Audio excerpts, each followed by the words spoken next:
다음 질문 햅틱스. 여기는 이제 가상의 물체 나오죠. 가상환경의 물체와 사용자를 연결하는 거야. 내가 여기 가상의 물체 눈이 없어. 딱 했을 때 내가 그 물체를 감각하고 있다라는 걸 내가 느끼게 하는 거야. 이걸 햅틱스라는 기술이라고 보는 거야. 이건 이제 주제 통합 지문이야. 그래서 가 지문하고 나 지문하고 있는데 뭐 실제 모의고사에서 문제 풀 때는 가 따로 가 읽고 가와 관련된 문제 풀고 나 읽고 나와 관련된 문제를 풀겠지만 여기서는 글 두 개를 먼저 통으로 읽을게. 알겠죠? 자, 일단 가부터 가보도록 합시다.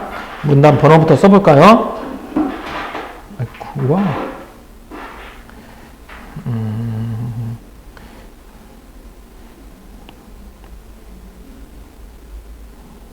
하나, 둘, 두 개 문단,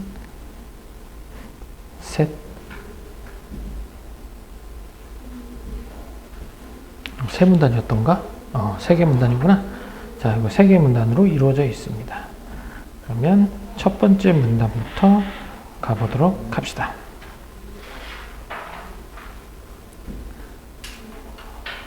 첫 번째 문단에는 항상 뭐가 나온다고? 화제나 논제를 제시해 주는 거야. 나 이 글에서 무엇에 대해서 얘기할 거예요. 앞으로 이런 방향으로 글을 이끌어 갈 겁니다. 여기 집중해서 보세요. 이런 의미야.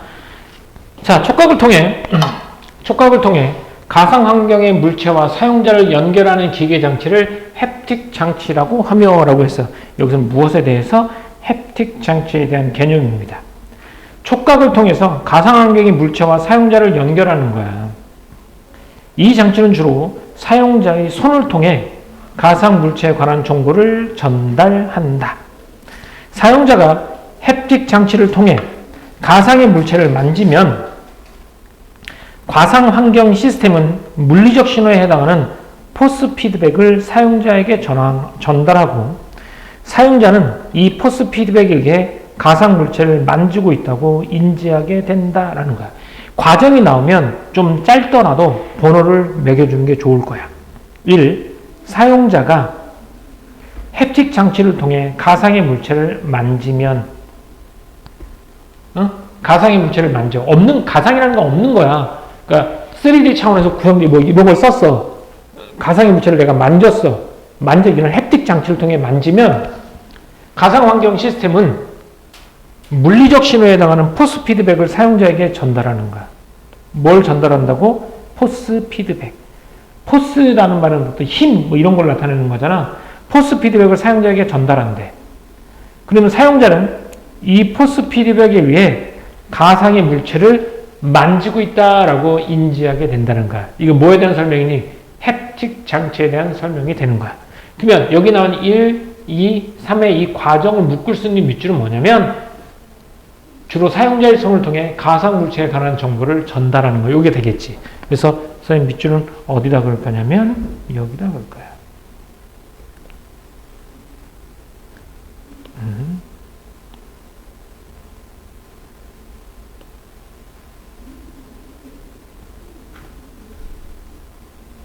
이렇게 됐습니까?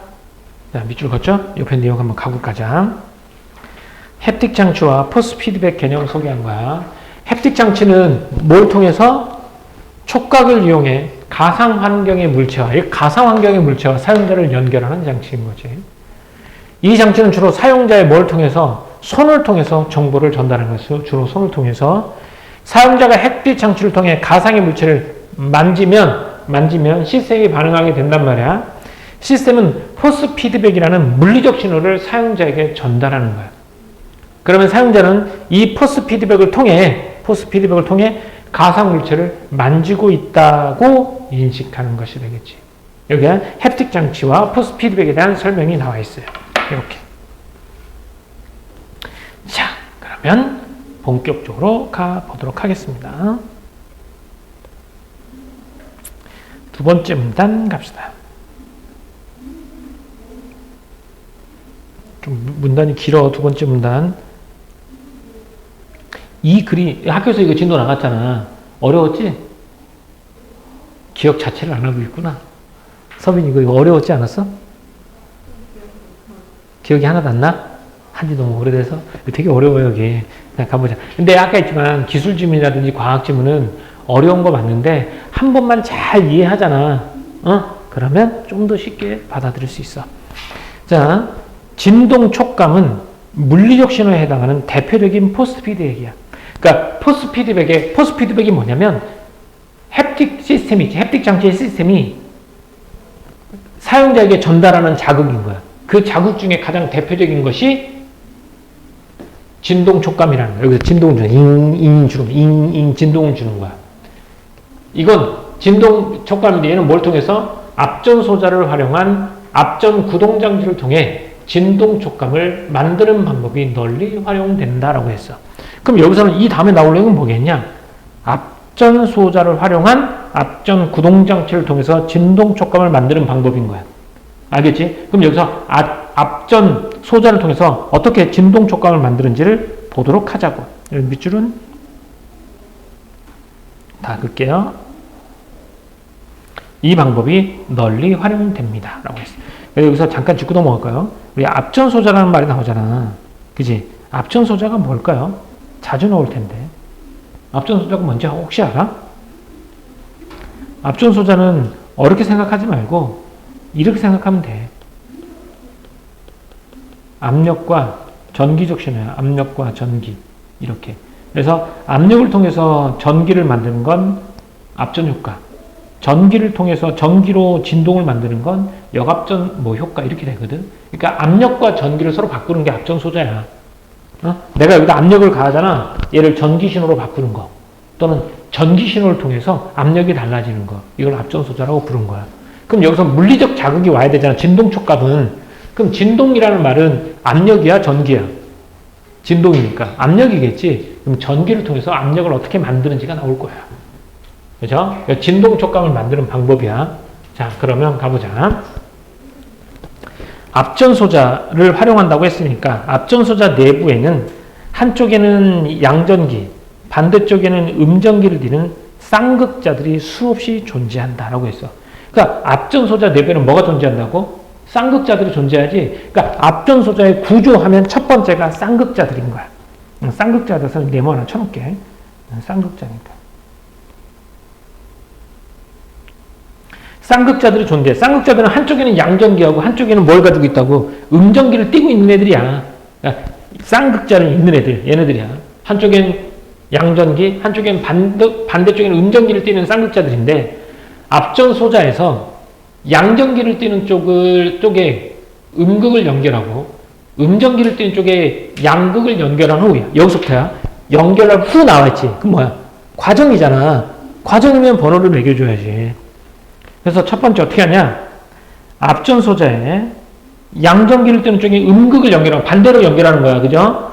음전기를 띠는 쪽에 양극을 연결했어. 이렇게 반대로 연결했어. 그 다음에 두 번째 전압. 전압을 가하면 쌍극자들이 음극과 양극으로 각각 끌려가. 그렇잖아. 양전기 쪽에 음극을 연결하니까 양극자가 음극 쪽으로 끌려가겠지. 끌려가.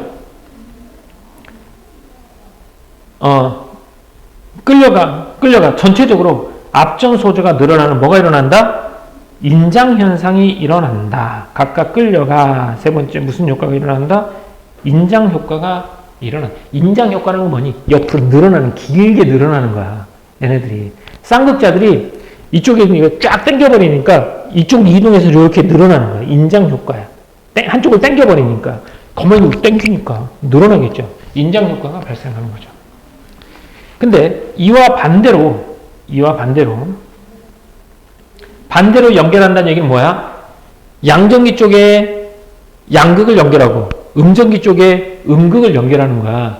그러면 인력이 생기는 게 아니라 뭐가 생기지? 반발력이 생기겠지. 그러면 밀어낼 거 아니야. 밀어내니까 얘네들이 인장하는 게 늘어나는 게 아니라 어떻게 되겠어? 줄어들게 되겠지. 이렇게 되는 거야. 그래서 이와 반대로 연결하면 어떻게 된다? 쌍극자들은 연결된 음극과 양극에서 각각 멀어지기 때문에 앞전 소자가 줄어드는 뭐가 일어난다? 수축 현상이 일어난다 라고 했어. 그러면 두 가지 현상이 일어나잖아. 인장 현상하고 반대로 연결하면 무슨 현상이? 수축 현상이 일어나잖아. 이때 앞전 소자의 인장과 수축이 빠르게 반복되면 진동이 발생하고 라고 나와 있으니까 여기 번호를 4로 할게. 인장 현상과 수축 현상이 빠르게 반복되면 진동이 발생하는 게 늘었다 줄었다 계속하는 거니까 진동이 드드드드드 진동이 발생하는 거야. 진동이 발생하고 앞전 소자의 인장과 수축 정도는 뭐 가해지는 전압이 클수록 커진다. 여기까지 할게. 뭐 순서는 아니겠지만 이렇게. 따라서 인장과 수축의 정도 봐봐. 이게 선생님 봐봐. 이렇게 움직이느냐 이렇게 움직이느냐 뭐에 따라 달라진다는 거야. 바로 가해지는 전압이 클수록이야. 전압이 크면 진동과 그러니까 인장과 수축의 폭이 커서 진동이 크게 일어나는 거지. 그럼 결국은 전압만 조절하면 그지? 진동을 앞전 소자의 진동수와 진폭을 조절할 수 있다는 거야. 진동수라는 건 뭐니? 얼만큼 이렇게 반복하는 거잖아. 그러면 전자를 얼만큼 빠르게 양극과 음극을 빠르게 연결하는 자에서 뭐가 결정되는 거야? 진동이 결정되는 거고 진폭은 얼만큼 많이 움직이느냐잖아. 얘는 전압의 세기를 통해서 조절할 수 있다는 거지. 특히 인간이 쉽게 인지할 수 있는 200에서 300Hz의 진동을 만들 수 있다는 점에서 이 방법은 널리 활용되고 있다라고 해서 선생님 밑줄은 여기다 할 것 같아요. 이렇게 안 되네. 다시.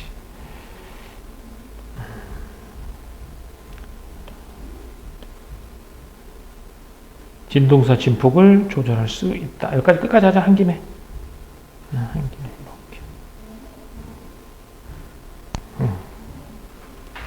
자, 여기까지 정리 한번 해볼게요. 자, 햅틱 장치예요. 햅틱 장치는 뭐냐면 가상의 물체를 만졌을 때 사용자가 그 진동을 느끼는 거야. 이게 햅틱 장치야. 그렇죠?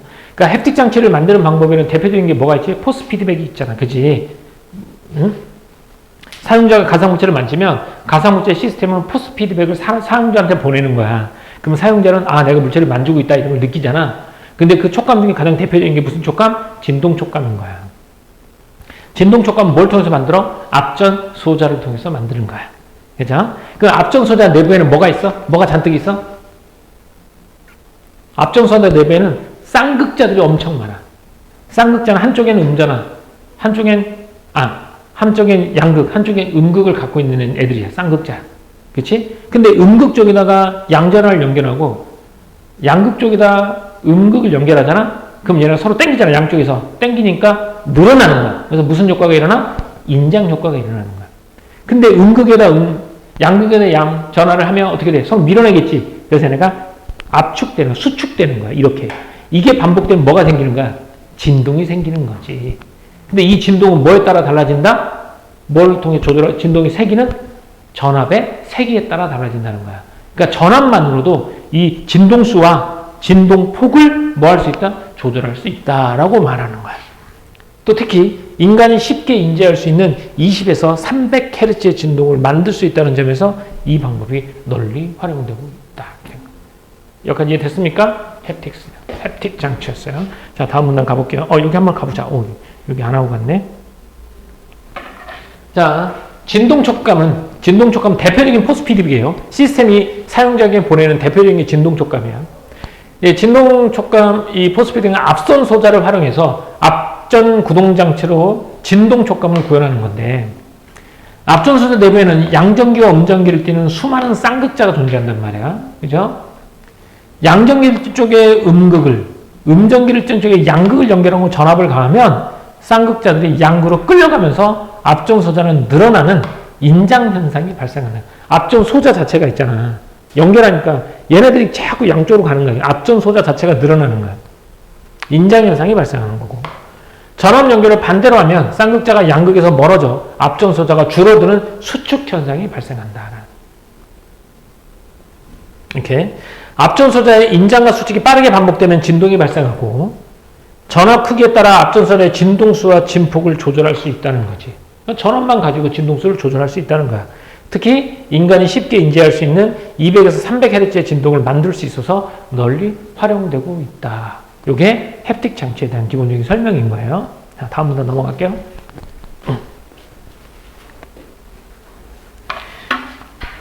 자, 이건 이제 진동이잖아, 진동. 진동을 느끼는 거고. 진동이고. 한편이라고 말했으니까 여기서는 좀 다른 내용이 나올 것 같아요. 한편. 햅틱 장치로 물체 표면에 거칠기에 대한 포스 피드백을 전달하면 사용자는 자신이 만지는 가상 물체의 종류를 파악할 수 있는데 거칠기에 대한 포스 피드백은 스퀴즈 필름을 활용하여 만들 수 있다라고 했죠. 앞에까지는 뭐니? 물체 진동이었잖아. 만졌을 때 진동. 여기는 뭐야? 거칠기. 얼마나 표면이 거치냐 이걸 또 알 수 있대. 이건 뭘 통해서 만든다고? 바로 스퀴즈 필름을 통해서 할 수 있다라고 나와 있어요. 그럼 여기는 밑줄은 거칠기에 대한 피드백이죠. 다시.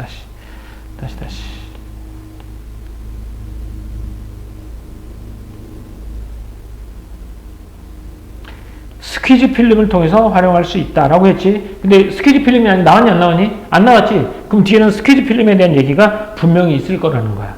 자, 가볼게. 초음파 진동수로 진동하는 물체의 표면. 초음파. 그러니까 이게 초음파 진동이야. 초음파 진동수로 진동하는 물체의 표면에 손가락을 가까이 가져가면 진동 표면과 손가락 사이의 공기압이 주변의 공기압보다 높아져 접촉면 사이에 압축된 얇은 공기층이 형성되어, 여기 번호도 매길게. 일단 뭐 하냐면 초음파로 진동하는 물체의 표면에 손가락을 가까이 가져가면 이렇게 초음파로 진동하고 있는 거야. 물체에 거기에 손가락이 가까이 가져가 되면 뭐야 이거? 왜 이거 짝대기가 이렇게 꺼져 있냐?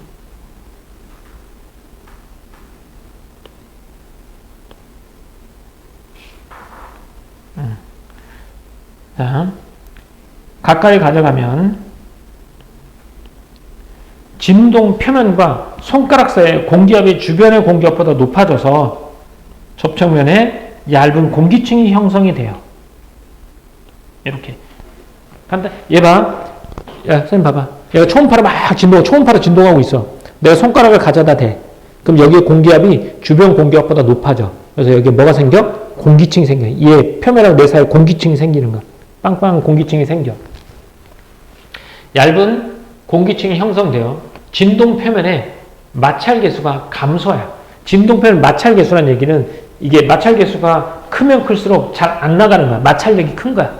근데 마찰력이 작아진다는 얘기는 손이 좀 더 어떻게 쓱 미끄러진다는 얘기가 되겠지. 그래서 마찰 계수가 감소하여 마찰력이 작아진다. 이렇게.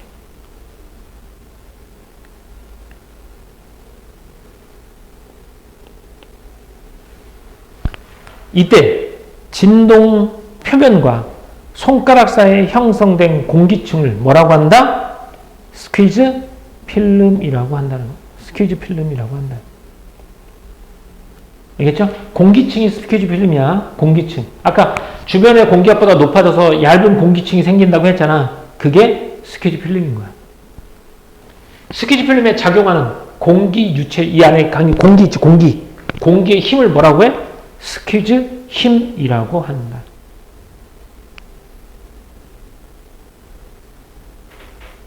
또 진동 표면과 손가락 거리를 뭐라고 한다? H라고 했을 때 스퀴즈 필름은 진동 표면의 진동 진폭이 1마이크로미터 이상이고 손가락 접촉면의 반지름이 H보다 클 때 형성된다라고 했죠. 자, 스퀴즈 필름의 형성 조건이야. 첫 번째 1. 진동 표면의 진폭이 1마이크로미터 이상이고 2. 번호자 써. 손가락 접촉면에 반지름이 H보다 클 때야. 그러니까 여기다 그리고 지울 거야. 손가락이 이렇게 있어. 여기에 지문이야, 지문. 손가락이야. 오해하지 마. 이거 손가락이야. 여기 지문이야. 이제 여기가 이제 진동 표면이 있을 거잖아.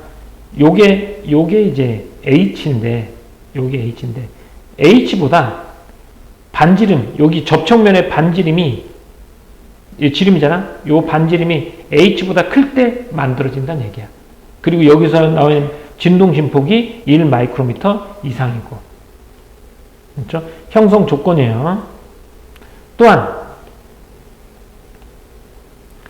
진동 진폭이나 손가락 접촉면의 반지름을 h로 나눈 값이 클수록 스퀴즈의 힘이 커지는데 라고 나와있지. 이것도 써봐. 진동 진폭이라고 했으니까 쓸게. 진동 진폭 이나니까 5가 되겠죠. 접촉면의 반지름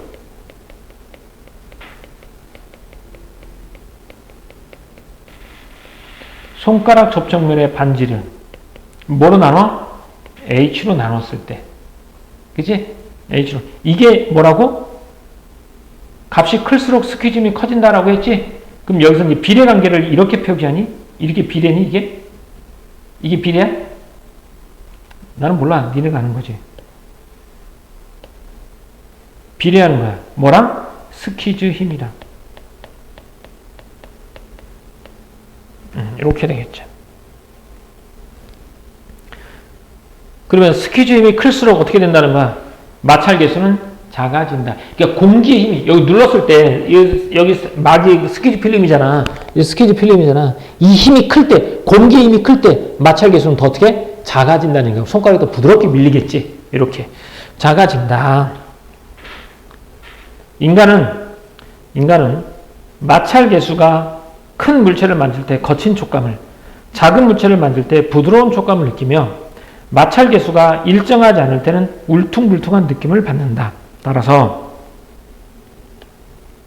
사용자가 가상의 물체를 만질 때 가상환경 시스템이 햅틱 장치의 초음파 진동을 제어하면 사용자는 물체 표면의 거칠기를 알 수 있어 가상 물체의 종류를 파악할 수 있다.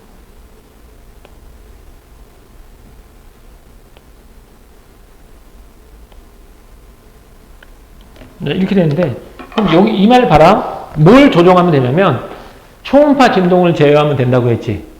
그럼 얘를 통해서 물체의 거칠기를 판단할 수 있다고 했잖아. 근데 여기서 아까 보자. 스퀴즈 힘이 크면 클수록 어떻게 되지? 부드러운 느낌이지. 스퀴즈 힘이 작으면 작을수록 어떻게 되니? 거친 느낌이지. 그런데 그를 h로 이 값이 나누는 거잖아. h는 고정이라고 했을 때 접촉면의 반지름도 고정이잖아. 그럼 달라지는 건 뭐니? 진동 진폭을 바꿀 수 있지? 이 진동 진폭을 키우면 뭐가 되고? 스퀴즈 힘이 커지지. 부드러운 느낌을 내는 거고. 진동 진폭을 낮추면 이 값이 작아지잖아. 그래서 거친 느낌이 되는 거고. 얘네 두 개 막 반복을 해. 그럼 뭐가 돼? 반복하면 뭐가 돼? 울퉁불퉁한 느낌을 받는다라고 본 거지. 됐습니까? 이렇게. 이 글은 크게, 자, 다시. 자, 여기 두 번째 파트야. 첫 번째 파트는 뭐였냐면, 징징징, 이거였죠. 물체를 만질 수 있는 거고, 여기서는 물체 표면의 거칠기에 대해서 이렇게 만들었을 때 거칠기를 알 수 있는 거야. 자, 거칠기를 알 수 있을 때는 뭘 사용하냐면, 스퀴즈 필름 이용하고, 그 스퀴즈 필름의 힘을 스퀴즈 힘이라고 부른다는 거지. 자, 초음파로 진동하는 물체에 손가락을 가져가 대면, 선생님 봐. 초음파로 진동하는 물체에다 손가락을 가져가 대면, 주변보다 공기압이 높아져서 공기층이 형성된단 말이야. 이게 뭐라고? 스퀴즈 필름이야. 그지? 스퀴즈 필름인데 이 스퀴즈 필름의 힘을 스퀴즈 힘이라고 부른다는 거지. 근데 공기층이 생기면 마찰 계수가 줄어들어서 좀 더 부드러운 느낌이 난단 말이야. 근데 공기층이 힘이 세면 셀수록 더 만졌을 때 부드러운 느낌이 나는 거고 얘가 공기층이 작으면 작을수록 거친 느낌이 나는 거야. 근데 이게 힘이 세졌다 줄었다 하면 뭐야? 울퉁불퉁한 느낌을 갖는다 이거지. 그러면 이 스퀴즈 힘은 어떻게 달라지느냐? 이 표면의 반지름이나 진동 진폭 이걸 높이로 나눴을 때야. 근데 높이랑 얘는 고정값이라면 뭐에 따라서? 진동 진폭에 따라서 스퀴즈의 크기가 달라지는 거지. 그걸 통해서 물체 표면의 거칠기를 알 수 있다는 거야. 요 이 얘기예요. 자, 그러면 한번 세 번째 문단 한번 가보도록 할게요. 자, 가상환경 시스템에서도 활용하는 햅틱 장치인데 햅틱 장치는 물체 표면에 거칠기에 대한 포스 피드백을 전달할 수 있단 말이야. 거칠기 얼마나 거치냐. 사용자는 이를 통해 자신이 만드는 가상 물체의 종류를 파악할 수 있다는 거야. 거칠기 포스 피드백은 스퀴즈 필름을 활용하여 고정된다라고 했죠. 스퀴즈 필름 뭐라고? 공기의 힘입니다. 아니, 공기층이에요. 공기층은. 진동하는 표면에 손가락을 가까이 대면 진동 표면과 손가락 사이에 얇은 공기층이 형성되는 거야. 이 얇은 공기층을 스퀴즈 필름이라고 부르는 거고. 공기층에 작용하는 힘을 뭐라고 부른다? 스키즈 힘이라고 부른다는 거예요. 근데 스키즈 필은 아무 때나 생기는 건 아니야. 생기려면 조건이 있어. 두 가지 조건이 있어. 첫 번째가 진동 진폭이 1마이크로미터 이상이어야 되고 손가락 접촉면의 반지름이 거리 h보다 클 때, 그러니까 살짝 가지고는 안 되고 좀 많이 눌러야 된다는 얘기가 되겠지. 그러니까 어느 정도 힘으로 눌러야 되고 진동 진폭도 어느 정도 커야 된다는 얘기가 되겠지. 왜? 얘네 두 개 있지. 얘는 잘 봐. 반지름하고 진동 진폭이 크면 클수록 뭐가 크지? 얘네 두 개가 크면 클수록 스퀴즈임이 큰 거잖아. 그래, 스퀴즈임이 큰 거야. 자, 다음. 진동 진폭이나 손가락 접촉면의 반지름을 h로 나눈 값이 클수록 스퀴즈임이 커지는 거고, 스퀴즈임이 클수록 마찰 개수는 작아지고 부드러운 느낌이 나는 거고, 사용자는 부드러운 촉감을 느끼게 하고, 마찰 개수가 클 경우 거친 촉감, 얘는 스퀴즈임이 작은 거겠죠.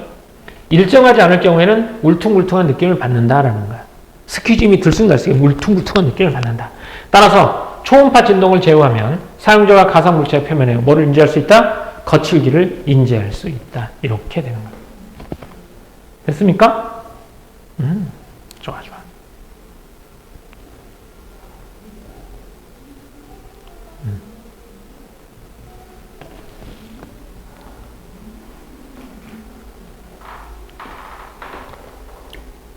그럼 여기서는 어쨌든 간에 두 번째 문단하고 세 번째 문단은 핵심이지.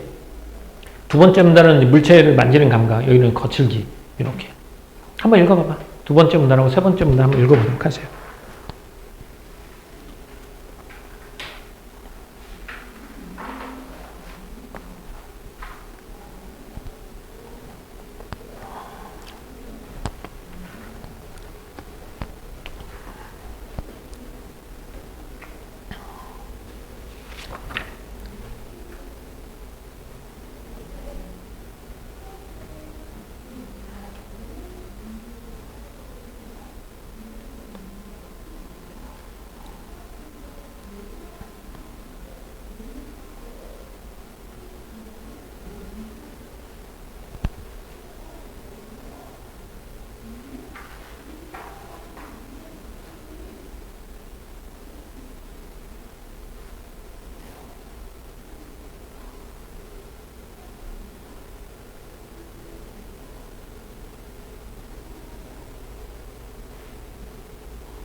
잘 생각해보고 이게 내용이 잘 이해가 안 되면 기억해놨다가 거기 파트 딱 집어놔. 그래서 선생님 클리닉 때 가서 선생님 여기 파트가 잘 이해가 안 돼요 라고 얘기를 해.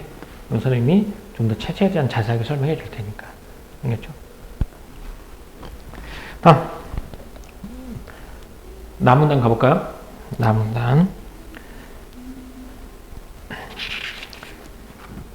얘는 총 5개의 문단으로 이루어져 있습니다. 문단 번호 먼저 써봅시다.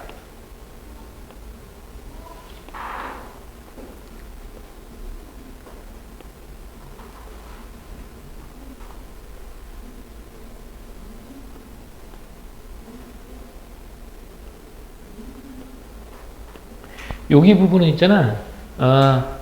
여기 부분은 이해하는 것보다도 이게 그래요. 원래 기술이나 과학 지문이 여기에 실리면 모의고사에서는 그거 다 이해하지 못해도 돼. 그걸 통해서 본문에 있는 글을 통해서 유추할 수 있어야 되는데 내신에 나오면 왜 이럴까 이걸 자꾸 물어보게 되는 거야. 왠지 알아야 될 것 같으니까. 그러다 보니까 내신 때 보는 글이 훨씬 더 어려워. 더 깊이 들어가야 되니까. 그래서 니네도 이거 글 읽다가 어느 정도 일정 부분은 이건 내가 이걸 이해하면서 읽으려고 한다 그러면 얘는 일단 국어 영역을 벗어난 거야. 그때는 이제 과학이나 기술 영역이 돼버리는 거잖아. 거기 가면 그렇게 가지 말고 거기까지 가지 말고 거기서는 어떻게 본문에 있는 내용을 그냥 기억하는 걸로 본문에 있는 내용을 외우는 걸로 가야 돼. 야, 선생님도 국문과 출신이잖아. 이해할 수 없는 부분이 있어. 물론 이해하더라도 수박 겉핥기식이야. 그런데 선생님이 어설프게 이해한 내용을 가지고 설명하게 되면 오히려 내용이 더 다른 쪽으로 흘러갈 수 있기 때문에 선생님도 이해시킬 수 있는, 이해를 해야 될 부분은 이해시키고 어느 정도 외워야 될 부분은 외우게 시킬 거야. 알겠죠? 자, 그거 한번 가봅시다. 자, 첫 번째 문단 갑시다. 햅틱. 앞에 이어서 햅틱이죠? 햅틱 장치였고 앞에는 햅틱이라는 단어는 촉각의, 만지는 이라는 뜻을 지닌 말로 인간의 촉각과 관련된 일련의 지각 과정과 가상 환경에서 가상의 촉감을 만들어내는 기술을 연구하는 분야를 뭐라고 한다? 햅틱스라고 한다. 햅틱스죠. 햅틱스.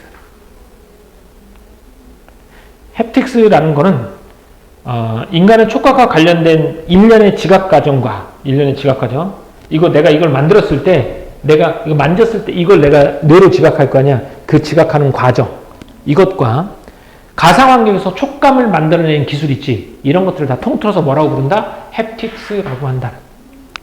햅틱스에서는 현실과 가까운 가상의 촉감을 만들 수 있는 햅틱 장치를 개발하기 위해 노력하고 있는데, 이를 위해서는 뭐가 있어야 돼?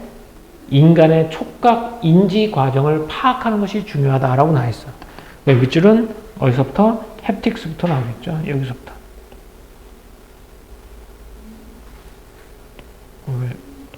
왜?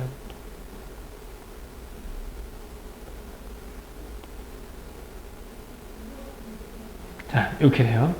그러면 이렇게 봤을 때 이 글에서 나올 내용은 뭘까요? 이 글에 이어질 내용. 이 다음에는 어떤 내용이 이어질까요? 뭐가 나올 것 같아요?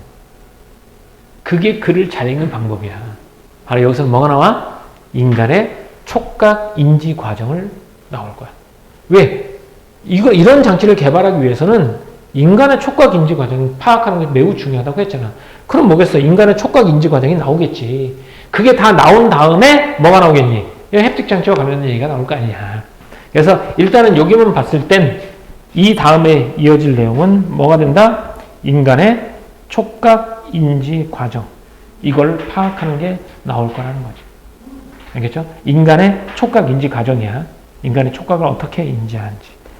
자, 그러면 그 과정이 나오겠습니다. 과정이니까 역시 뭐니 얘도 번호를 매겨줄 수 있겠지? 먼저 인간이 뭘 만졌을 때 외부의 특정 자극이 피부에 닿으면 여기서부터 출발하는 거야. 닿으면 1,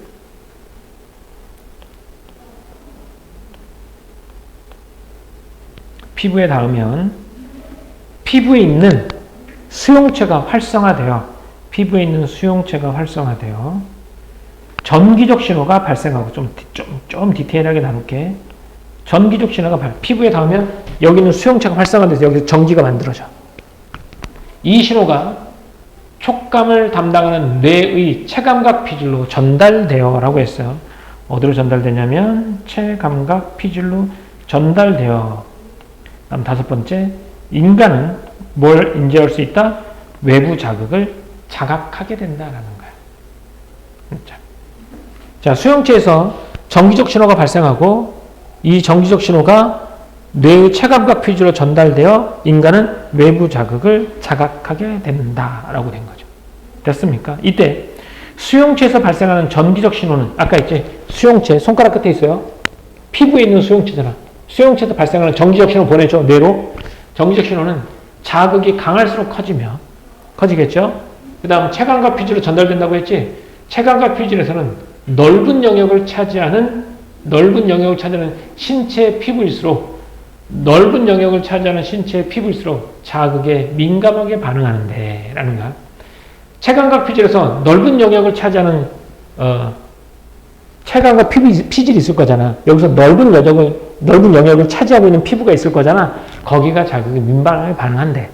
인간의 손은 체감각 피질의 영역이 다른 신체 부위보다 어떻게? 넓기 때문에 손에 가해지는 자극에 민감하게 반응할 수 있다라는 거야. 그럼 여기서 밑줄 한번 가보자. 전달하는 과정을 통해서 말하고 싶었던 건 어떤 거냐면 여기 이때부터 할게요.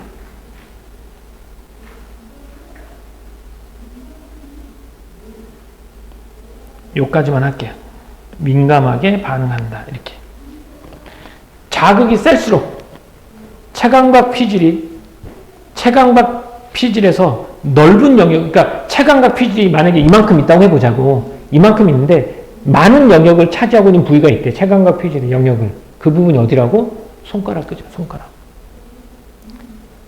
그래서 손은 체감각 피질의 영역이 다른 신체 부위보다 넓기 때문에 손에 가진 자극에 민감하게 반응할 수 있다라는 거죠. 됐죠? 여기서 중요한 건 들어가 볼게. 이번 좀 가보자. 어떻게 하냐면 하이라이트로 좀만 해볼게. 하이라이트로. 자극이 강할수록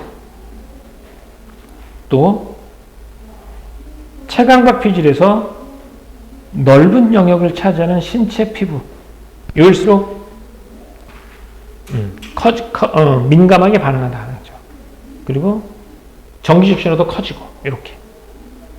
자, 이렇게 됐습니다. 여기는 이제 외부 자극이 자각하는 과정입니다. 그렇죠? 자극이 세. 그러면 전기적 신호가 세겠지. 그죠? 더 민감해. 되게 민감해. 그러면 뭐죠 아까? 체감각 피질에서 넓은 영역을 차지하고 있는 피부인 거야. 이게 대부분 손이라고 말해도 손이 그래서 민감한 거야. 그러니까 우리가 인간이 손을 많이 쓰잖아. 그러니까 손이 그만큼 손의 감각이 예민하겠지. 딴 데보다. 손끝으로 이렇게 만져보잖아. 그죠? 다음. 기계 수용체는 물리적 자극에 반응하는 수용체로. 그러니까 아까 수용체가 있었잖아. 그 수용체 중에서도 기계 수용체가 있나 봐. 이 기계 수용체는 물리적 자극에 반응하는 거야. 물리적 자극. 찌르고 물리적 자극에 수용체로 피부에 일정한 자극을 지속적으로 가할 때 나타나는 수용체의 반응인 일정한 자극을 지속적으로 가할 때 나타나는 수용체의 반응인 감각 순응의 속도에 따라 빠른 순응 수용체와 느린 순응 수용체로 분류할 수 있다. 이게 나오죠. 두 개로 분류되는 거잖아. 그럼 분류되니까 얘는 무조건 밑줄이죠. 자, 밑줄 갑니다. 무조건 밑줄이에요.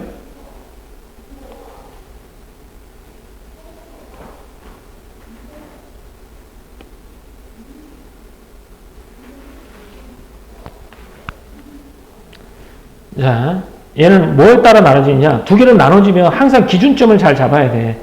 여기는 피부에 일정한 자극을 지속적으로 가할 때 나타나는 수용체 반응인 인체에 지속적으로 가할 때 지속적으로 뭐가 자극을 가하잖아. 그때 나타나는 반응인 거야. 근데 그 반응이 감각 순응 속도 이거에 따라서 감각 순응 속도에 따라 빠른 순응 수용체와 느린 순응 수용체로 바뀐다라는 거야. 알겠어? 그러면 감각 순응 속도는 어떨 때? 일정한 자극을 지속적으로 가할 때 나타나는 수용체 반응이 바로 감각 순응 속도야. 근데 얘에 따라서는 두 개로 나눠지는 거지. 뭐와 뭘로? 빠른 순응 수용체와 느린 순응 수용체로 나뉜다라고. 자, 빠른 순응 수용체는 이라고 말했죠? 갑시다.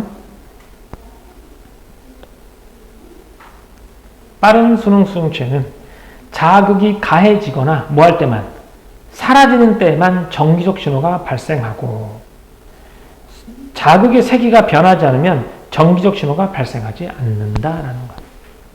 이렇게 나한테 여기다 뭐라고 푹 찔렀어. 푹 찌르고 가만히 있어. 그럼 처음에 찌를 때만 느끼는 거야. 그 다음 또 뺄 때만 느끼는 거야. 이렇게. 그러니까 여기 이 지문에서는 문제는 안경을 쓸 때랑 벗을 때가 나와. 평소에는 내가 안경을 쓰고 있다는 걸 감지하지 못하다가 안경을 쓸 때, 벗을 때 이렇게 느낀다는 거지. 여기. 문제 나오네. 이건 빠른 순응 수용체. 그러면 빠른 순응 수용체가 있으니까 느린 순응 수용체에 대한 얘기도 있겠죠? 이와 달리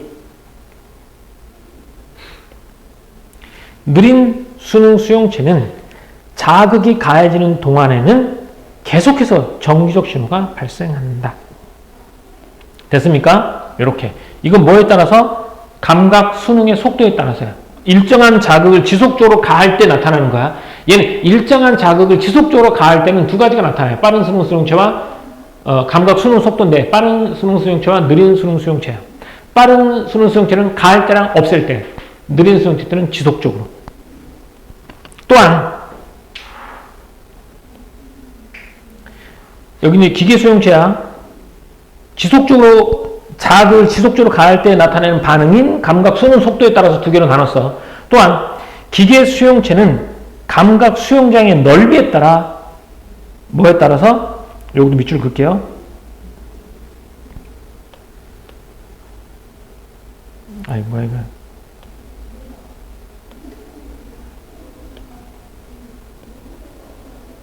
에이, 진짜. 이거 업데이트 돼가지고 선생님이 아직 여기에 익숙하지 못해. 아, 미안, 용서해줘.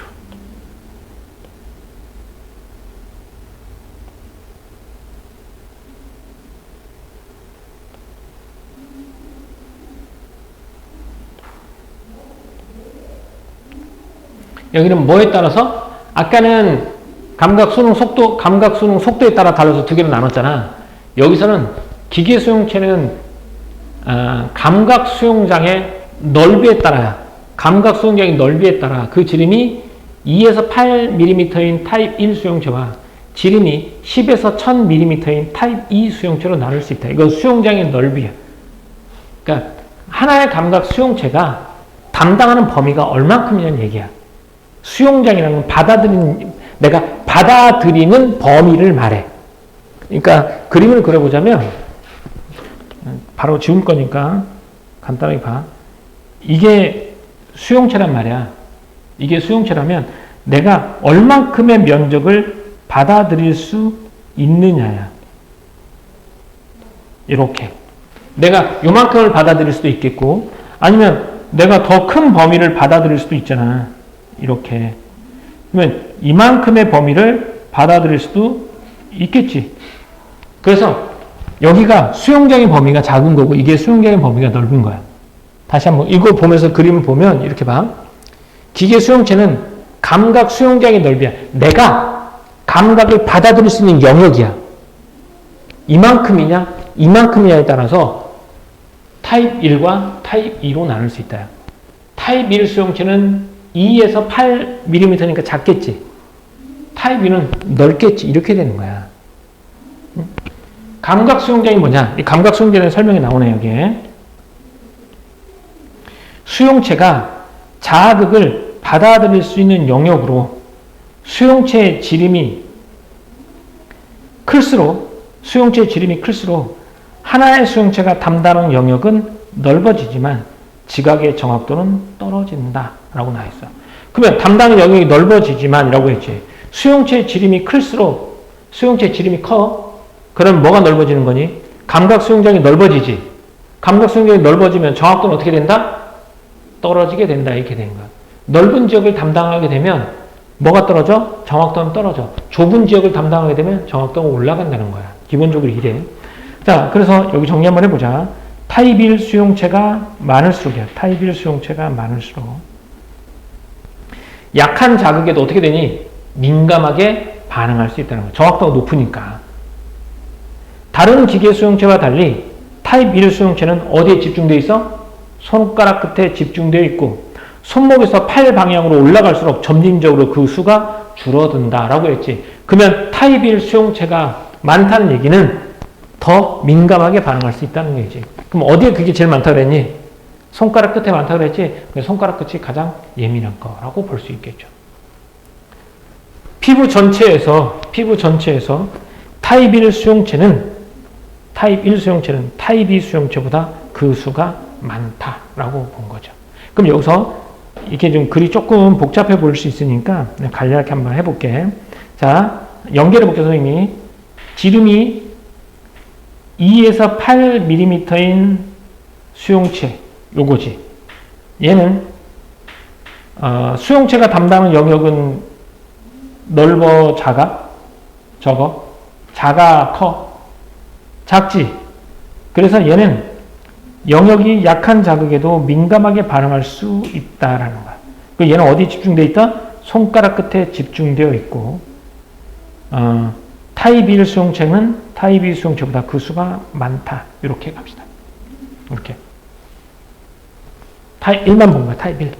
수용장의 범위가 감각 수용장의 범위가 좁아요. 그렇죠? 좁지? 그러니까 수용체의 지름도 작습니다. 수용체 지름도 작고 면적도 작아요. 그렇지만 약한 자극에도 민감하게 반응할 수 있고 얘는 손가락 끝에 집중되어 있습니다. 그리고 전체에서는 타입 1 수용체는 타입 2 수용체보다 그 수가 많다라고 본 거죠. 이렇게. 자, 그럼 나 첫 번째 문단부터 한번 오른쪽에 정리 한번 하고 갈게요. 여기가 첫 번째 가보다 나가 조금 더 어려워. 문단 가볼게요. 인간의 촉각인지 과정을 활용한 햅틱스. 그죠? 햅틱은 촉각의 만지는 이라는 뜻을 가집니다. 햅틱스는 인간의 촉각과 관련된 지각 과정과 가상 촉감을 연구하는 분야를 우리는 햅틱스라고 불렀어요. 본문을 통해서. 그러니까 복습할 때도 본문에 있는 내용 읽어보고 여기 자꾸 채우는 연습을 해야 돼. 햅틱스는 현실과 가까운 가상의 촉감을 구현할 수 있는 장치를 개발하려고 노력하고 있단 말이야. 이를 위해서는 뭐가 중요하다고? 인간의 촉각 인지 과정을 이해하는 것이 중요하다는 거야. 그래서 여기서 촉각 인지 과정인 거야. 응? 그래서 두 번째 문단에서는 이제 순서가 나오지. 순서. 외부의 자극이 피부에 닿으면 피부에 있는 수용체가 활성화됩니다. 활성화돼. 수용체가 활성화되면 여기서 전기 신호가 발생하게 되고 이 신호는 체감각 피지로 전달되어 인간이 자극을 자각하게 되는 거야. 자극이 강할수록 전기 신호가 셉니다. 그죠? 전기 신호가 세고 수용체에서 발생하는 전기 신호가 커지고요. 체감각 피질에서 넓은 영역, 체감각 피질 넓은 영역을 차지하는 피부 부위는 자극에 더 민감하지. 이건 대부분 어디에 몰려있다? 손에 몰려있다라고 했어. 그래서 손은 체감각 피질에서 넓은 영역을 차지하므로 자극에 민감하게 반응하다는 거야. 넓은 영역을 차지하고 있어요. 여기 이제 체감각 피질의 영역인 거죠. 세 번째 문단 가면 기계 수용체는 뭐냐면 물리적 자극에 반응하는 수용체. 물리적 자극에 반응하는 수용체야. 아까 수용체가 어디 있다고 그랬죠? 수용체의 위치는 어디 있어? 응? 피부에 있는 거야. 수용체는 피부. 두 번째 문단 앞에 피부에라고 나와있지? 피부에 있는 수용체야. 이 수용체는 물리적 자극에 반응하는 수용체 중에서 기계 수용체라는 게 있단 말이야. 얘는 물리적 자극에 반응하는 거야. 근데 얘는 감각 수능 속도에 따라 빠른 수능 수용체와 느린 수능 수용체로 나뉜다는 거지. 그럼 여기서 감각 수능 속도는 뭐냐? 일정한 자극을 지속적으로 가했을 때 반응하는 것이 감각 수능 속도야. 근데 빠른 수능 속도는 자극이 시작되거나 끝날 때만 전기신호를 발생하는 거고 느린 수능 수용체는 자극이 지속되는 동안 계속해서 전기신호를 발생하는 거야. 여기는 뭐에 따라서 나눈 거니? 수능 속도에 따라 나눈 거겠지? 다음 두 번째. 담당하는 수용장의 크기에 따라서 타입 1과 타입 2로 나눠져. 감각 수용체 수용하는 수용장의 크기에 따라 타입 1과 타입 2가 구분된다는 거야. 감각 수용장이란 수용체가 자극을 받아들일 수 있는 영역이야. 얼만큼 받아들일 영역이냐. 내 감각 수용력이 이 강실이라면 많이 분산되겠지. 민감하게 반응하지 못할 거잖아. 근데 내가 이 책상 하나만 본다면 좀 더 자극에 민감하게 반응할 수 있겠지. 수용체의 지름이 클수록 수용체의 지름이 크잖아? 그럼 담당하는 수용장의 넓이가 커. 크면 정확도는 낮아진다는 거고. 반대로 수용체의 지름이 작으면 담당하는 수용장은 좁아. 그럼 좀 더 민감하게 반응하는 거지. 그래서 타입 1은 수용장의 크기가 작지. 그래서 약한 자극에도 민감하게 반응하는 거야. 타입 1 수용체는 손가락 끝에 집중돼 있고 손목을 타고 들어가면 들어갈수록 어떻게 된다? 점차 어떻게 돼? 줄어들게 된다라는 거야. 피부 전체를 보자면 타입 1이 타입 2보다 더 많다. 이렇게 되는 거야. 여기까지는 그래도 괜찮아. 할만해. 하지? 그죠? 구조가 딱딱 떨어지잖아. 그러니까 글은 잘 안 읽히는 이유가 글이 어떻게 흘러가는지 모를 땐 잘 안 읽혀. 근데 지금 이 글이 흘러가는 게 잘 보이니까 충분히 읽힐 수 있죠. 자, 넘어갑시다. 자, 이제 두 개의 문단이 남았어요.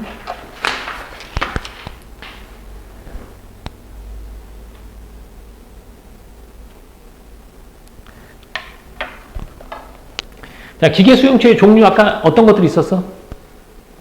기계 수용체의 종류. 빠른 수능 수용체, 느린 수능 수용체. 그 다음에 또 뭐 있었어? 타입 1, 타입 2.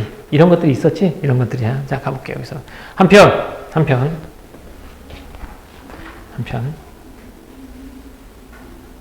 우리가 손으로 물체를 만질 때 피부는 물리적으로 자극을 받기 때문에 물체와 접촉하는 모든 종류의 기계 수용체가 반응한대요. 모든 종류의 기계 수용체가 싹 다 반응해. 빠른, 느린, 뭐 타입 1, 타입 2 다 반응하는 거야. 다 반응해. 근데 자극의 종류에 따라 결정적 역할을 하는 기계 수용체의 종류가 달라진다라고 말했어요. 예를 들어 여기는 먼저 거기를 하자. 밑줄은 다 밑줄이야.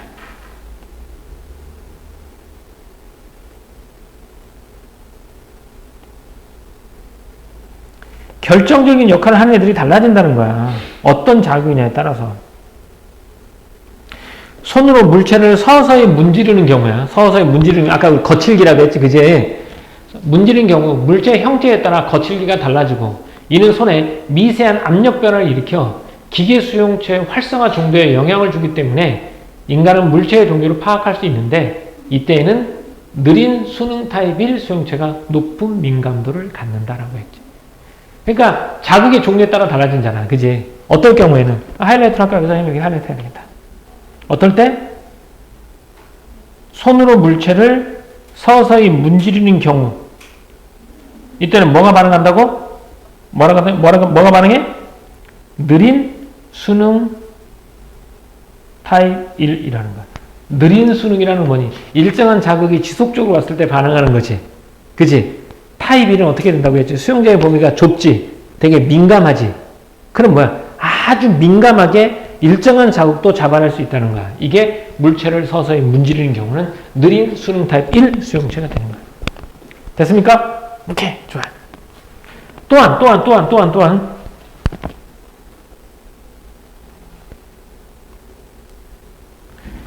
기계 수용체에 따라 민감하게 반응하는 주파수 영역이 다르대. 그러니까 민감하게 반응하는 주파수 영역이 다르다면 주파수 영역대가 다르대.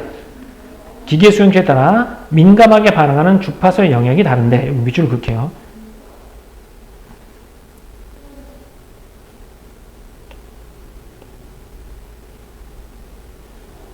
또 하나 하고 느린 수능 타입 1 수용체는 이라고 되어있죠. 하이라이트로 할게요. 이건 하이라이트로 하는 게 좀 낫겠다. 느린 수능 타입 1 수용체.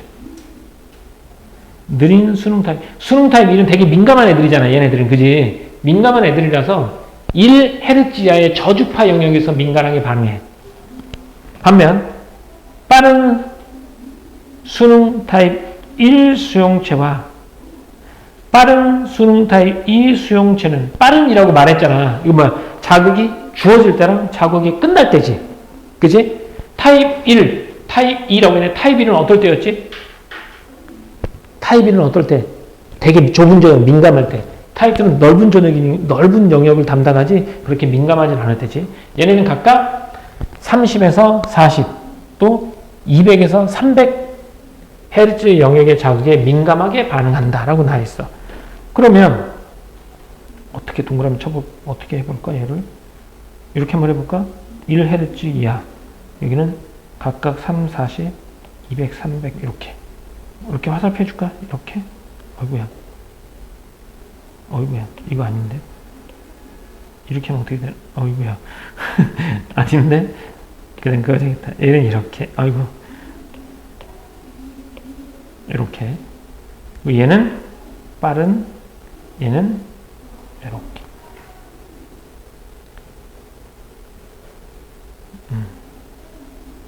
그다음 하나 더 있죠? 여기 빠른 수능 타입 2 수용체는 빠른 수능 타입 빠른 게 자극이 들어갈 때랑 나올 때죠.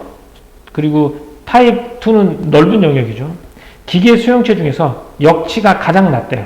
역치가 가장 낮아서 해당 영역 주파수의 미세한 자극 변화를 감지하는 역할을 한다라고 되어 있고, 얘는 밑줄 한번 가보면 어떨 때 역치가 가장 낮아서 해당 영역 주파수의 미세한 자극 변화를 감지하는 역할을 한다라고 되어 있죠.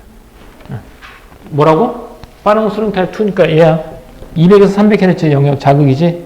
여기에 대해서는 역치가 가장 낮다는 건, 그러니까 역치가 가장 낮다는 건 뭐냐면 자극을 느낄 수 있는 정도가 낮다는 거야. 그러니까 약한 자극에도 변화를 감지할 수 있대. 뭐가? 빠른 수능 타입 2. 얘는 같은 애들이잖아. 이거 하나 지울까? 오히려 더 헷갈리나? 하나를 지울까 봐, 그러면. 얘를 이렇게 지울게. 이렇게 지우고, 얘를 해주고, 이렇게 할게. 이렇게 하면 좀 더 나아지겠지?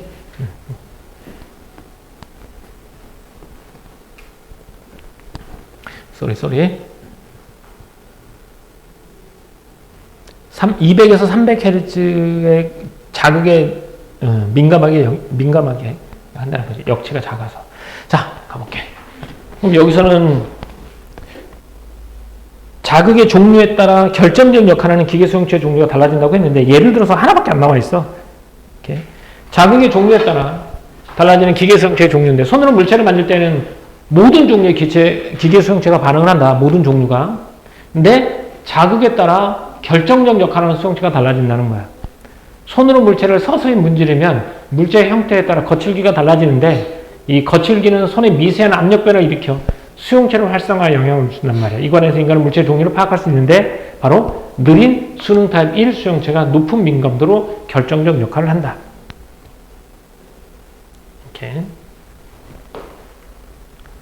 자, 주파수 영역에 따라 달라지는 민감하게 반응하는 주파수 영역이 다르다라고 얘기했죠. 기계 수용체는 민감하게 반응하는 주파수 영역이 다르대. 느린 수능 타입 1 수용체는 1Hz 이하. 빠른 수능 타입 1, 30에서 40. 빠른 수능 타입 2는 200에서 300Hz 영역에서 민감하게 반응하는. 그 다음에 이 빠른 수능 타입 2는 수용체는 역치가 가장 낮아서 미세한 자극 변화를 감지한다는 거지. 어디에서? 해당 주파수에서. 그러니까 200에서 300Hz가 됐을 때 빠른 수능 타입이 더 민감하게 반응한다가 되는 것이겠죠. 이렇게. 근데 이거는 뭐겠니? 외우는 영역 아니겠냐? 얘는 외워야 되겠지. 어디에서 민감하게 반응하는지. 이게 타입 1이 아까 타입 1과 지금 타입 2로 나눠지잖아. 근데 본문은 저기 앞에 문단을 살짝 가보면 타입 1, 2로 나눠지는 부분을 봐봐.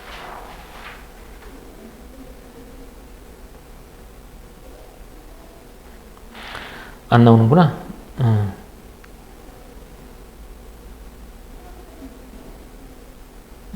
여기 이제 지름, 수영장의 넓이만 나와 있구나. 오케이. 수영장의 넓이만 나와 있어요. 자, 이렇게 해서 글을 다 읽어봤습니다. 읽어봤어요. 지금 끝내는 건 아니고, 다시 한번 읽어보고, 문제를 좀 풀어봐. 문제를 풀어보고 나서, 뒤 문제에 대한 설명을 좀 다시 해줄게. 내가 문제를 한번 풀어봐. 알겠지?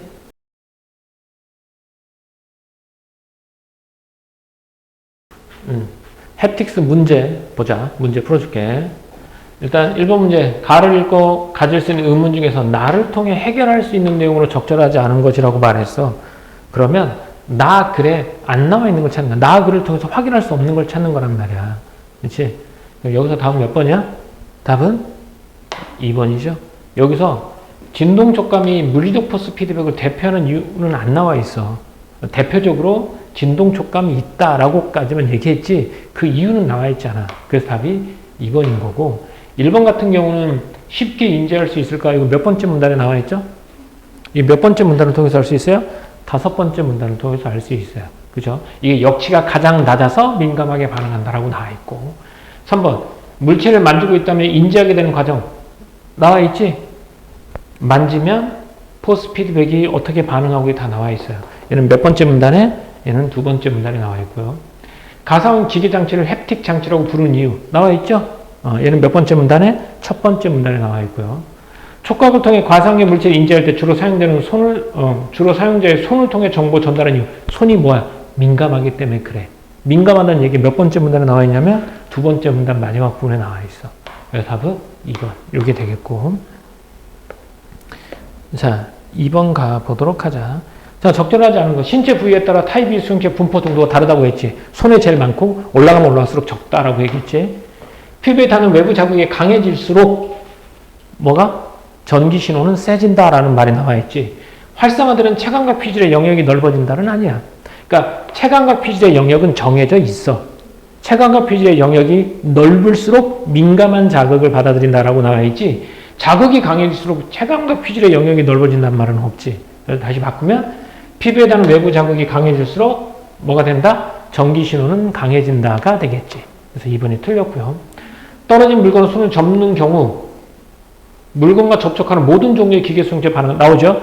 모든 기계중 수용체가 반응하지만 여기서 특히 민감하게 반응하는 수용체가 따로 있다고 나와있죠.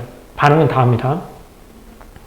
앞전소의 임장과 수축 현상은 앞전소 내부의 쌍극자들이 이동하기 때문이다라고 했어. 앞전소자가 이렇게 있는데 양쪽에서 당기니 막 벌어지는 거야. 그러니까 이동하니까 인장, 밀어내니까 수축이야. 그래서 쌍극자들의 이동이 나타난다라고 나와 있고, 첫 번째 글 가글에 나와 있죠. 물리적 진화에 해당하는 포스 피드백이 특정 신체 부위에 계속해서 가해지면 느린 수능 수용체가 나오죠. 지속적으로 나오는 거잖아. 지속적인 수능 속도에 따라 빠른 수능, 느린 수능인데 여기서 보면 계속해서 가해지는 건 느린 수능 수용체고 빠른 수능 수용체는 자극이 줄 때랑 자극이 떨어질 때만이라고 나타나 있어요. 이렇게 됐고요. 그래서 2번이 되겠고, 다음 이 그림을 보고 판단할 수 있어야 되는 게 A는 H 높이가 되겠고, C는 H 높이가 되겠고요.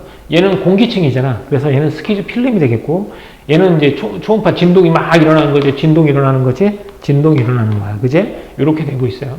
그러면 이 스키즈 필름이 생기려면 뭐 해야 되죠? 얘가 1 마이크로미터 이상의 초음파를 가지고 있어야 되고요. H가 반지름이, 그지?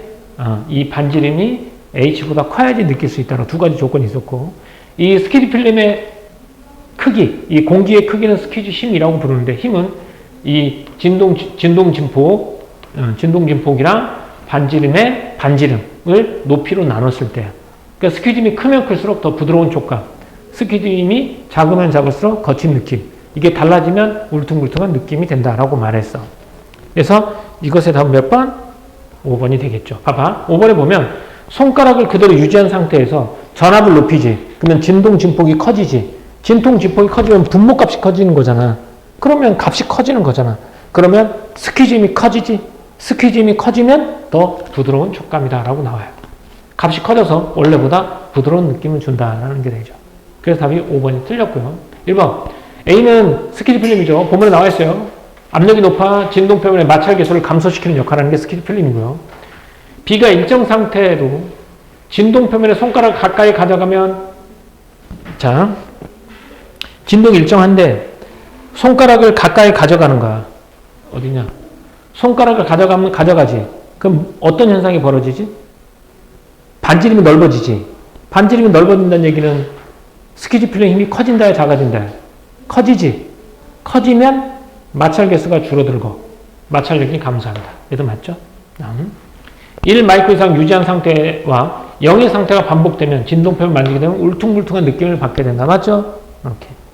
일정한 상태에서 손가락을 접촉면의 반지름이 커지면 분모값이 커지겠지? 스퀴즈 힘이 커진단 말이야. 그래서 마찰력은 감소하는 거고. 얘랑 같은 말이겠죠? 이렇게. 다음. 기억의 이유로 가장 적절한 것 했는데, 기억이 뭐냐면요. 사용자가 가상물체를 만질 때 가상의 시스템이 햅틱장치 초음파 진동을 제어하면 사용자는 물체 표면의 거칠기를 알 수 있다라고 했지. 이거 왜 그러냐면, 초음파, 뭘 조종한다고 나와 있냐면, 여기서 초음파 진동을 제어한다고 했잖아. 진동 진폭이 크면 스퀴즈 힘이 커지지. 그럼 부드러운 느낌이잖아. 그걸 줄이면 거친 느낌이잖아. 그걸 줄였다 늘렸다 하면 뭐가 돼? 울퉁불퉁한 느낌이 되는 거잖아. 그 얘기잖아. 그 얘기만 찾으면 되는 거 아니겠어? 자, 그렇게 되면 그 얘기가 나와 있는 게 몇 번? 몇 번? 3번. 스퀴즈 필름 발생, 유무라든지 또는 크기가 달라지지? 그래서 마찰력이 달라지기 때문이야. 이거. 그러니까 얘는 기억의 이유 이렇게 말하면 여기서 선택지를 찾을 생각하지 말고 뭐냐? 진동 지폭을 커지면 H 위에 분모값이 커지는 거잖아. 그럼 얘가 커지면 스퀴즈 힘이 커지잖아. 또 작아지면 스퀴즈 힘이 작아지잖아. 스퀴즈 힘이 작아지면 거친 느낌, 커지면 부드러운 느낌, 커졌다 작아지면 울퉁불퉁한 느낌, 이런 게 되는 거잖아. 그렇게. 그래서 답은 3번이 맞죠. 먼저 생각하고 들어가야 되는 문제가 되겠죠. 다음 5번 문제. 뭐 이것도 문제는 좀 복잡해 보일 수 있지만 일단 자료부터 해석을 먼저 해야 되겠죠. 자, 이때 뭐니? 낄 때랑 벗을 때만 자극하는 거지. 무슨? 빠른, 느린. 빠른 수능, 뭐라고 해야지? 빠른 수능 수용체. 빠른 수능 수용체. 다음 얘는 손가락 몇 개를 P실현자 아랫입술과 등부에 접촉하면 몇 개가 접촉되니 맞히게 했더니 아랫입술에 접촉한 손가락 개수는 정확히 맞춰. 뒤는 잘 못 맞춘다는 거야. 그러면 어디가 더 민감하다는 얘기가 되겠지? 여기가 더 민감하다는 얘기겠지. 그럼 민감하다는 얘기는 어떻게 나타나지? 더 민감하다는 건 뭘 통해서? 수용장의 크기지. 수용장의 크기가 작으면 타입 1, 수용장의 크기가 넓으면 타입 2 이거야.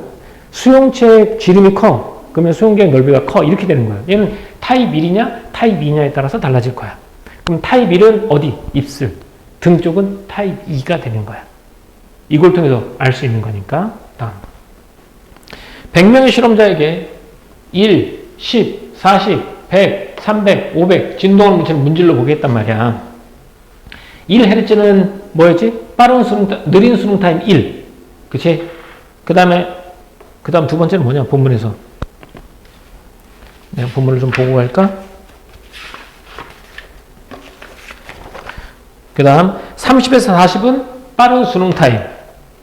200에서 300은 빠른 수능 타임 2 이렇게 된단 말이야. 그렇게 된다면 얘랑 10Hz랑 100Hz랑 500Hz는 민감하게 반응하는 뭐가 없어. 수용체가 없지. 하지만 얘네들은 다 거칠기도 감소할 수 있었다는 얘기지. 그럼 모든 기획 수용체가 다 여기에 반응하는 거야. 대신 민감하게 반응하는 게 달라진다라는 것이 되겠지. 이 얘기야. 자, 기억. 빠른 수능 수용체 맞죠? 쓰고 벗을 때만 알 수 있다는 거. 선생님 지금 설명한 거니까. 다음 니은도 봐. 보기 박스만 잘 보면 되는 거잖아.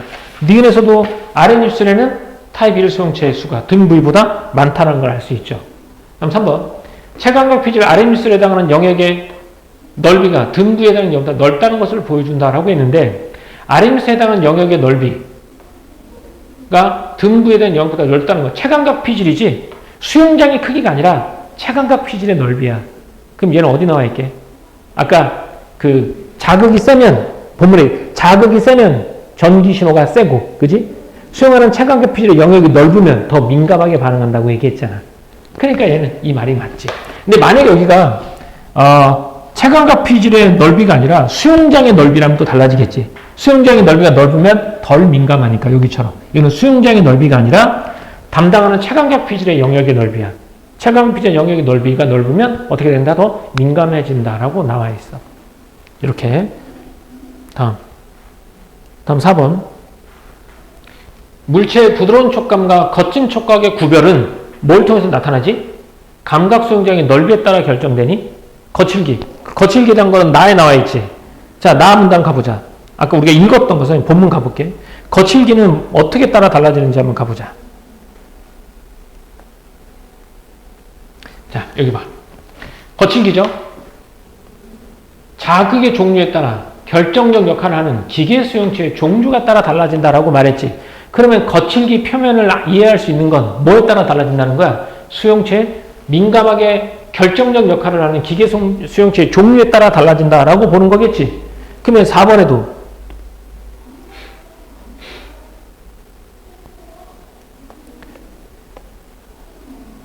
감각 수용장의 넓이에 따라 결정되는 것이 아니라 뭐에 따라 의해서 결정적인 역할을 하는 수용장에 따라 달라진다라고 보는 거야. 물론 여기서 보면 또 더 디테일하게 가볼까? 여기서 가보자. 수용장의 넓이에 따라서는 뭐와 뭐로 나눠지지?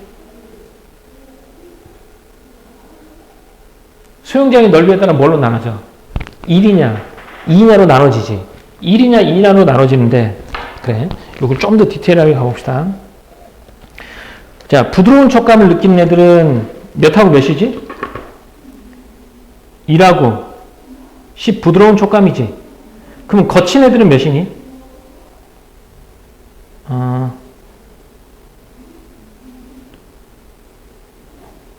40에서부터 얘네들은 거칠게 느껴지는 거지. 그렇잖아. 40, 100 이런 애들은 거칠게 느껴지나. 다시 본문에 다시 한번 하이라이트를 한번 해볼게. 얘네들은 부드러운 진동이고 얘네들은 다 거친 거야. 얘는 부드러운, 얘네들은 거친. 이렇게 되지. 그럼 이 경계를 따져봐야지. 얘네랑 차이가 뭐냐 이걸 알아봐야 돼.